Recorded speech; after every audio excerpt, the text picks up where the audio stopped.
Hello everyone, आज हम बात करेंगे लिमिटेशन एक्ट की सेक्शन 6, 7 एंड 8।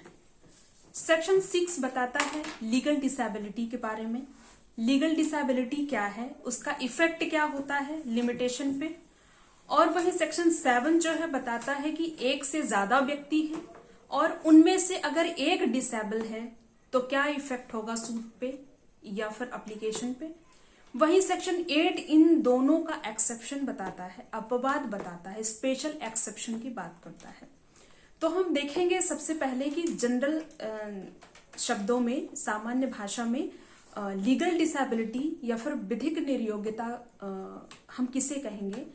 तो ऐसी निर्योग्यता, ऐसी डिसेबिलिटी जिससे किसी व्यक्ति को बाद लाने या फिर आवेदन करने से अक्षम कर दे, इनकैपेबल बना दे, डिसेबल बना दे, उसे हम कहेंगे लीगल डिसेबिलिटी सामान्य शब्दों में।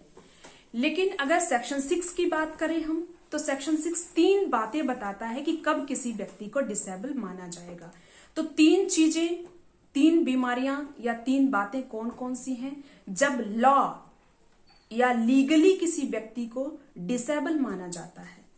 तो सेक्शन 6 बताता है कि अगर कोई व्यक्ति माइनर है, माइनर मीन्स 18 वर्ष से कम का, 18 बिलो, या फिर जो कोर्ट द्वारा जिसके लिए विधिक संरक्षक नियुक्त किया गया हो तो वो 21 वर्ष से कम आयु का हो। यहां पे ये व्यक्ति माइनर कहे जाते हैं। और इसके बाद इंसेन पर्सन, यानी कि इंसेन पर्सन मीन्स होता है पागल व्यक्ति। पागल व्यक्ति हम उसे कहेंगे जो कि ना तो कोई तर्क कर सकता और ना ही तर्क समझ सकता और ना ही निर्णय कर सकता, ना ही किसी डिसीजन तक, किसी निर्णय के नतीजे तक पहुंच सकता है। उसे हम कहेंगे कि वो व्यक्ति इंसेन पर्सन है या फिर पागल व्यक्ति है। वही जड़ व्यक्ति या फिर इडियट किसे कहेंगे, जो जन्मजात बुद्धिहीन होता है उसे हम कहते हैं जड़ बुद्धि वाला, या फिर उसे कहेंगे कि वो इडियट है। इन तीनों व्यक्तियों, इस प्रकार के जो व्यक्ति हैं उनको कंसीडर किया गया है लीगल डिसेबल। ये है legal disability. Legal disability section 6 बताती है कि इनका प्रभाव क्या होगा और वह व्यक्ति इन तीनों व्यक्तियों में से अगर सूट फाइल करना चाहें तो इनकी लिमिटेशन कब तक रुकी रहेगी और कैसे रुकी रहेगी। तो सेक्शन 6 का जो सब क्लास 1 है वो ये बताता है कि अगर कोई व्यक्ति विधिक निर्योग्यता के अधीन है जबकि उसे सूट फाइल करने या आवेदन करने की उसकी समय सीमा शुरू हो, समय सीमा जैसे स्टार्ट होने वाली हो, उससे पहले ही वो व्यक्ति डिसेबल हो गया है, या तो वो पागल हो गया है या जड़ बुद्धि का है या फिर माइनर है, तब तक उसका समय रुका रहेगा जब तक उसकी विधिक निर्योग्यता समाप्त नहीं हो जाती। जैसे ही उसकी विधिक निर्योग्यता समाप्त हो जाती है तो वो सूट फाइल कर सकता है या आवेदन कर सकता है। फिर सब क्लॉज 2 कहता है कि अगर कोई व्यक्ति एक से ज्यादा यानी 2 डिसेबिलिटी से लगातार 2 निर्योग्यताओं से निर्योग्य बना हुआ है, ग्रसित है, तब उसकी समय सीमा कब से स्टार्ट होगी। तो एक निर्योग्यता के साथ साथ उसके खत्म होने से पहले ही दूसरी निर्योग्यता से कोई व्यक्ति अगर डिसेबल हो जाता है, ग्रसित हो जाता है, तब उसका जो लिमिटेशन है तब तक रुका रहेगा जब तक कि दोनों निर्योग्यताएं उसकी खत्म नहीं हो जाती हैं, समाप्त नहीं हो जाती हैं। सब क्लॉज 3 बताता है कि अगर कोई व्यक्ति डिसेबिलिटी के दौरान ही उसकी मृत्यु हो जाती है, निर्योग्यता के अधीन ही उसकी मृत्यु हो जाती है, तब क्या होगा, तब लिमिटेशन क्या होगी। तब उसकी लिमिटेशन तब से स्टार्ट होती है जब से उसका एलआर आ जाता है, यानी लीगल रिप्रेजेंटेटिव आ जाता है, जब से उसका प्रतिनिधि आ जाता है, वाद फाइल करने के लिए योग्य हो जाता है या फिर आवेदन करने के योग्य हो जाता है, तब से उसकी लिमिटेशन स्टार्ट होती है।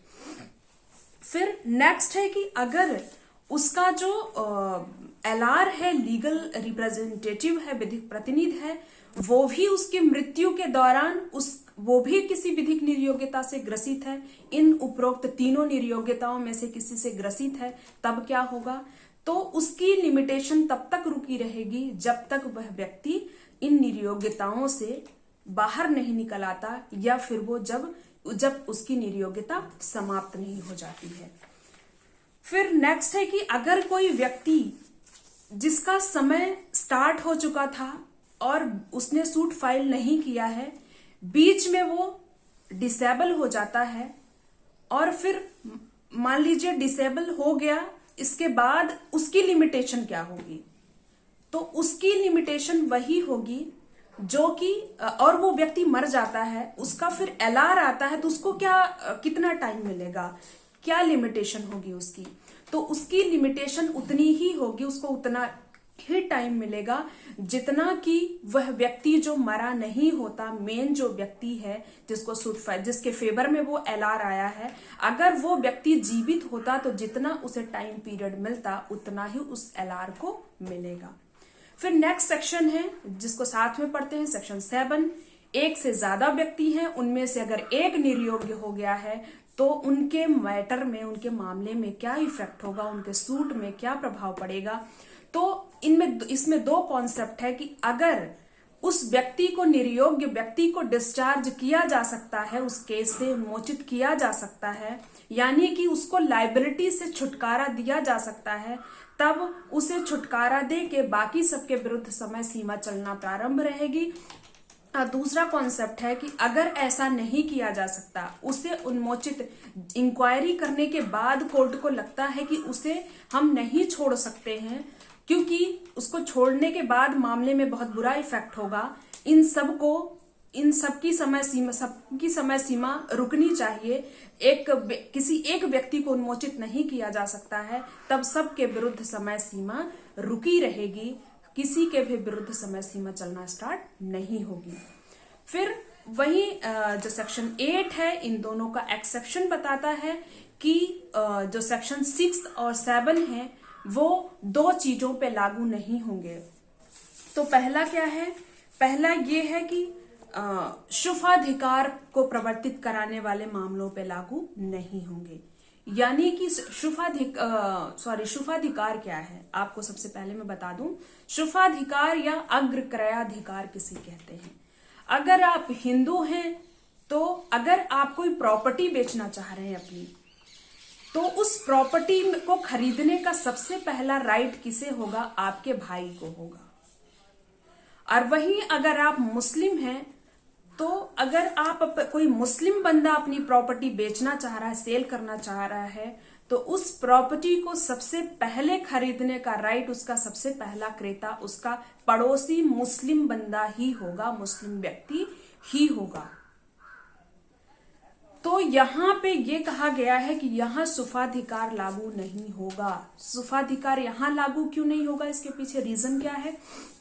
इसके पीछे रीजन ये है कि अगर हम इस कॉन्सेप्ट को लेके चलेंगे कि इस प्रॉपर्टी को सबसे पहले खरीदने का राइट अग्रक्रयाधिकार है तो भाई को ही होगा, या फिर शुभाधिकार है तो उसके मुस्लिम पड़ोसी व्यक्ति को ही होगा, तो इससे बहुत लंबा टाइम लग जाएगा। अगर हो सकता है कि उन लोगों के पास पैसे ना हो, वो ना खरीद पाए, तो प्रॉपर्टी को बांध के नहीं रखा जा सकता, रोक के नहीं रखा जा सकता। हो सकता है कि जो व्यक्ति बेच रहा है उसको इमरजेंसी हो, पैसे की बहुत ज्यादा जरूरत हो, तो इसलिए यहां पे कहा गया है कि अग्रक्रयाधिकार शुभाधिकार पे लागू नहीं होगी। सेक्शन जो 6 है और 7 है, शुभाधिकार पे लागू नहीं होगी। यानी को ये प्रॉपर्टी अगर वो बेचना चाहे तो किसी को भी बेच सकते हैं।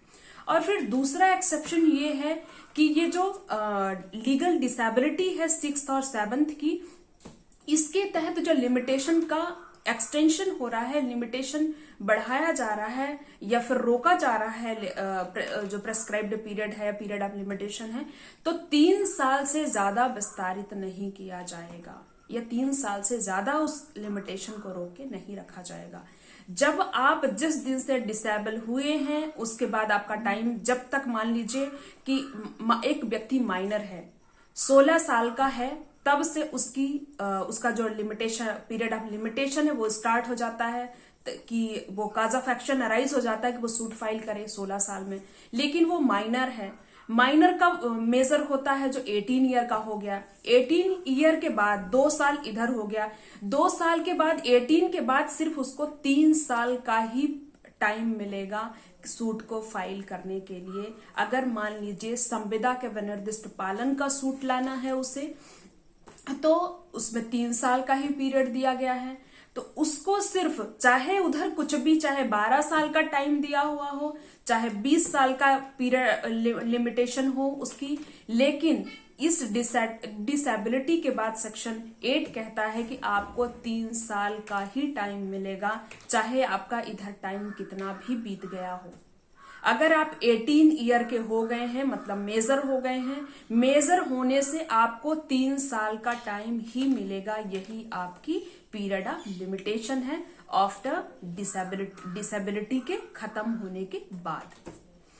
तो आज हमने देख लिया सेक्शन 6, 7 और 8, इसको हमने डीप में देख लिया है।